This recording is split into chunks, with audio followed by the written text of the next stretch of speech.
चाहूँगी। सबसे पहले तो मैं आपको अपनी इंट्रोडक्शन दे देती हूँ। अगर आपने आप पूछ ही लिया है तो अब मैं ज़रूर बताना चाहूँगी। तो पहले तो मैं आपको अपनी इंट्रोडक्शन दे देती हूँ। मैं Aruna Luthra, president Himachal Pradesh state nurses association. और आपने सही पूछा, आज मैं सुबह ही मंडी से आई हूँ और मुझे जल्दी में आने पड़ा क्योंकि हमारे कुछ बर्निंग इशू थे, कुछ प्रॉब्लम चल रही थी, जिसके लिए मेरे को सुबह ही आने पड़ा। हम पहले डीएचएस के, और आपने सही बोला कि डीएमई गए, और आज हमने सेक्रेटरी हेल्थ से भी कुछ बात डिस्कस करनी थी, उससे रिलेटेड हम सेक्रेटरी साहब से भी मिले। तो बस ऐसी कुछ प्रॉब्लम चल रही थी जिससे लिए हमें इमरजेंसी में मिलने पड़ा। तो आपने मीटिंग में डीएचएस, डीएमई, सेक्रेटरी हेल्थ से क्या क्या मुद्दे उठाए?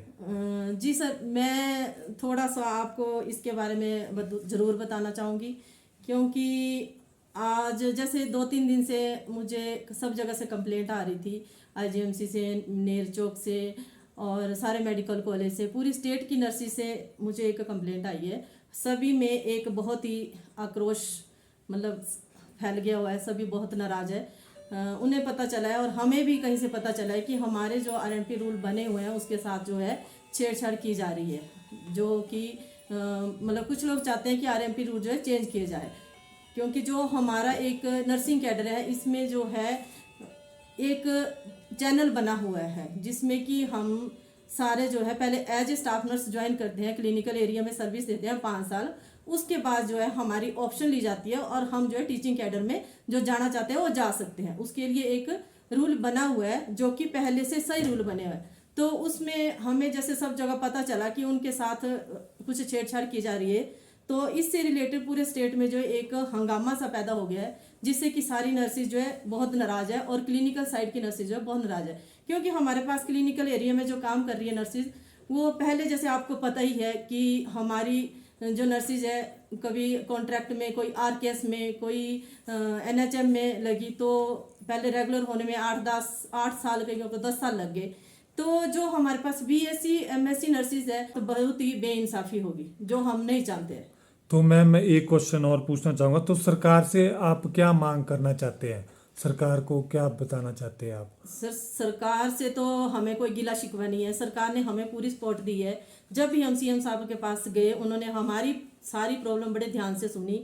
वो तो उसी टाइम हमारी चिट्ठियाँ पढ़ते हैं, साइन करते हैं और आगे भेज भी देते हैं। जैसे हमारे कुछ प्रॉब्लम चल रही थी, जैसे एक हमारा है सीनियोरिटी का मामला है। सीनियोरिटी हमारी जो है वो ठीक नहीं बनी है, जिसमें कुछ फेरबदल किया गया हुआ है 95 से, जिसमें हमारे कुछ लोग जो सफरर भी हैं और वो रिटायरमेंट में पहुंच गए हैं। तो जिसके लिए कुछ लोग कोर्ट में भी है, तो उसके लिए कोर्ट ने डिपार्टमेंट को दिया है कि वो अपना डिसीजन दे।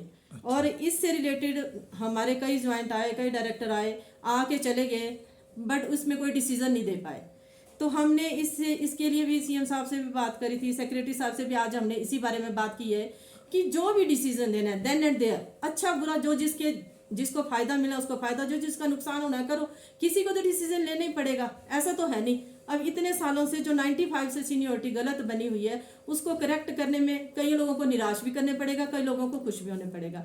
तो जो लोग बेचारे रिटायरमेंट की स्टेज में पहुंच गए हैं, उनको आज तक उनका बेनिफिट नहीं मिला, तो हम चाहते हैं जो भी इसमें बेनिफिट दिया हाँ जी, उनको बेनिफिट भी मिला जाए। और जो भी डिसीजन लेना है, चाहे वो हमारे हित में हो चाहे नहीं हो, एक डिसीजन लेके जो है कोर्ट को दे दिया जाए। अब कोर्ट तो डिपार्टमेंट से डिसीजन मांगेगा, करेक्शन डिपार्टमेंट ही करेगा। तो जो भी डिसीजन, हम नहीं बोलते जो भी देना है एक बार दे दो, इस बात को खत्म करो। तक कब तक हम लोग कोर्ट में लड़ते रहेंगे? ठीक है जी। तो और क्या बर्निंग इशू है आपके इसमें? सर, बर्निंग इशू और तो एक यही था, सीनियोरिटी जो खराब की गई है उसके बारे में, उसको ठीक किया जाए। हाँ जी, उसको ठीक किया जाए। तो दूसरा हमारा ऐसा है, जैसे अगस्त 2012 के बाद नर्सिस की जो सीनियोरिटी लिस्ट अपडेट नहीं हुई है, बनी नहीं है। मतलब जो लोग अगस्त 2012 तक रेगुलर हुए हैं वहां तक ही सीनियोरिटी लिस्ट हमारी बनी हुई है। उसके बाद टिल डेट 12 से लेके 2022 तक जितनी नर्सिस हमारी अपॉइंट हुई, उनकी सीनियोरिटी लिस्ट नहीं बनी है। 10 साल हो गए। हाँ जी, तो 10 साल बहुत बड़ा एक पीरियड होता है, जिसके लिए हम 4 सालों से कंटिन्यू लिख के दे रहे हैं कि सीनियोरिटी लिस्ट अपडेट की जाए, सीनियोरिटी लिस्ट बनाई जाए। पर अभी तक वो कोई इसमें कोई फोकस नहीं किया जा रहा है। चिट्ठियाँ आती हैं, ऊपर से सेक्रेटरी साहब भेजते हैं, ऊपर से वो हमारे हेल्थ ए से बी से डीएचएस आ जाती है, डीएचएस में चिट्ठियां पहुंचती है, वो वहाँ पड़ी रहती हैं, वहाँ से उनका रिप्लाई नहीं जाता है, हम दोबारा देते हैं, फिर आती हैं, कहाँ जाती हैं, हम फॉलो करने आते हैं, चिट्ठियां मिलती नहीं है।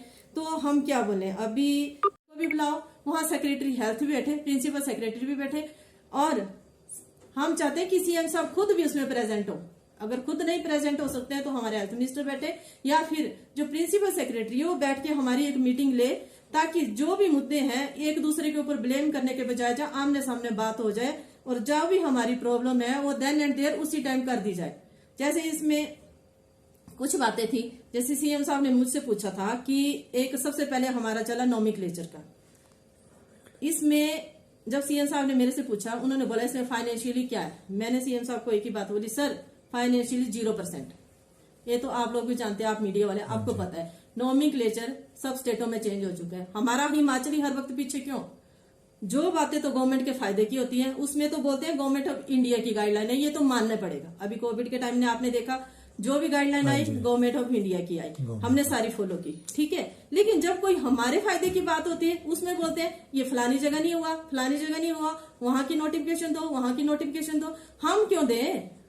जो हमारे कंसर्निंग डिपार्टमेंट है खुद पता करे ना, और हम दूसरों क्यों पूछे? जो स्टेट है, जब कुछ डिसीजन जो है स्टेट खुद भी ले सकता है। जहां तक नोमेनक्लेचर की बात है तो इसमें कोई पैसा नहीं लगना, कोई सिर्फ एक डेजिग्नेशन ही चेंज होना है। इसमें स्टाफ नर्सिस को नर्सिंग ऑफिसर और जो वार्ड सिस्टर है उनको चीफ नर्सिंग ऑफिसर बनाना है। सिर्फ 2 ही नाम चेंज होने, बाकी तो मैटन रहेगी, नर्सिंग सुपरिटेंडेंट रहेगी। इसके लिए हम 4 सालों से लिख के दे रहे हैं। सब स्टेटों में चेंज हो गया, पंजाब में भी चेंज हो गया, बट हमारा स्टेट टिल डेट वहीं के वहीं अटका हुआ, आज तक हमारा नोमेनक्लेचर चेंज नहीं हुआ। सेकंड पॉइंट, मैं आपको एक बात और बताना चाहूंगी। जैसे हमने क्रिएशन ऑफ पोस्ट का दिया हुआ, सीएम साहब इसमें बहुत ही पॉजिटिव रिस्पांस दे रहे थे। जैसे मैं फॉर एग्जांपल आपको मंडी का ही दे देती हूँ। मंडी उनका गृह क्षेत्र है, हम हर कोई चाहता है कि सीएम उनके इलाके का तो कम से वहां पर कुछ तो डेवलपमेंट हो जाए। अब हमारा मंडी का जो हॉस्पिटल है, डिस्ट्रिक्ट हॉस्पिटल जो है, जोनल हॉस्पिटल, वहां पर जब से वो हॉस्पिटल खुला है जितनी पोस्टें वहां उस टाइम क्रिएट हुई थी टिल डेट तक उतनी ही पोस्टें हैं। वो हमारा हॉस्पिटल 300 बेड से 300 बेडेड हॉस्पिटल है, 330 तक हम उसमें बेड इंस्टॉल किए हैं। स्टाफ की शॉर्टेज की वजह से हम जो है वहां बहुत सफर कर रहे हैं। उसमें आज तक कोई क्रिएशन ही नहीं हुई है। हम लिख के दे रहे हैं कि वहां जो है नई क्रिएशन हो। हम मांग रहे हैं सरकार से कि हमारे को कम से कम 10 ही दे दो। अगर हम रूलों के हिसाब से चले तो हमारे को कम से कम 100 पोस्टें चाहिए वहां और। पर हम बोलते हैं जितना पॉसिबल है, हम इतना भी नहीं बोल रहे कि हमें 100 दे दो, 10 दे दो, 20 दे दो, ताकि हम जो है हॉस्पिटल को अच्छे रूप से चला सकें। जो लोगों की एक डिमांड का इंतजार कर रही है कि उसमें एक क्राइटेरिया सेट है कि जिसके 5 साल क्लिनिकल एरिया में सर्विस देने के बाद पूरे हो जाएंगे रेगुलर जॉब के, तो वो जो है टीचिंग की ऑप्शन दे सकती है और टीचिंग कैडर में जो है उनकी शिफ्ट हो जाएंगे वो। तो इसके लिए वो लोग इंतजार कर रहे थे। लेकिन अभी रिसेंटली में पता चला है कि कुछ लोग जो है डायरेक्ट जो है एमएससी जो हमारे स्टूडेंट कर रहे हैं उनको डायरेक्ट जो है वर्किंग इंटरव्यू के द्वारा जो है टीचिंग कैडर में कॉलेज में ज्वाइन करने के लिए कुछ रूल बना रहे हैं, जो कि बिल्कुल गलत है। जिसके लिए पूरे स्टेट में जो है एक माहौल ऐसा पैदा हो गया कि मैं अब इसके बारे में ज़्यादा आपको क्या बताऊं। तो जब मुझे ऐसा पता चला तो सारे स्टेट में नर्सेज जो है जगह जगह से एक मैसेज आ रहा था कि हम लोग जाएंगे डीएमई से मिलेंगे, ऐसा करेंगे वैसा करेंगे, कुछ गवर्नमेंट के अंगेज्ड एक्टिविटीज़ करेंगे। तो इसीलिए मुझे आज इमरजेंसी में आने पड़ा और डीएमई सर से मिलने पड़ा, जिसके लिए मैंने डीएमई सर से बात की कि जो रूल बने हैं हम नहीं चाहते वो चेंज हुए, क्योंकि जो रूल बने हुए हैं वो जिसने भी बनाए सोच समझ के बनाए हैं। और जो क्लिनिकल एरिया में काम करेगा उसी को तो पता होगा ना कि मैंने पेशेंट को क्या सर्विस देनी है। वही अच्छे टीचर बनेंगे जो खुद काम करेंगे। अब हमने क्लिनिकल एरिया में काम किया तो हमें पता है ना कि हमने बच्चों को क्या पढ़ाना है। जो बच्चे काम ही नहीं करेंगे, जिनको पता ही नहीं है पेशेंट से रिलेटेड कुछ काम ही नहीं होगा, सिर्फ किताबें पढ़ेंगे, तो वो आगे बच्चों को क्या क्लिनिकल एरिया में सिखाएंगे, क्या पढ़ाएंगे। तो इससे रिलेटेड कुछ बात थी जिससे आज मैंने डीएमई सर से बात की है, उनको सारा प्रॉब्लम बताई भी है। तो चलो उन्होंने हमारी बात बड़े ध्यान से सुनी है। तो क्या उन्होंने कोई आश्वासन दिया आपको? जी सर, उन्होंने आश्वासन दिया है कि वो इस बारे में बात करेंगे, मीटिंग रखेंगे। तो उन्होंने अभी 7 तारीख को वैसे इससे रिलेटेड मीटिंग रखी थी, तो हमने उनको इसके लिए ऑब्जेक्शन फाइल कर दिया है, हमने लिख के दे दिया है उनको। तो मैंने उनको यही बोला कि सर जो रूल बने हैं वो सही बने हैं, इसके साथ कोई छेड़छाड़ नहीं की जाए, जिससे कि सारे प्रदेश में जो है सारा माहौल ख़राब ना किया जाए।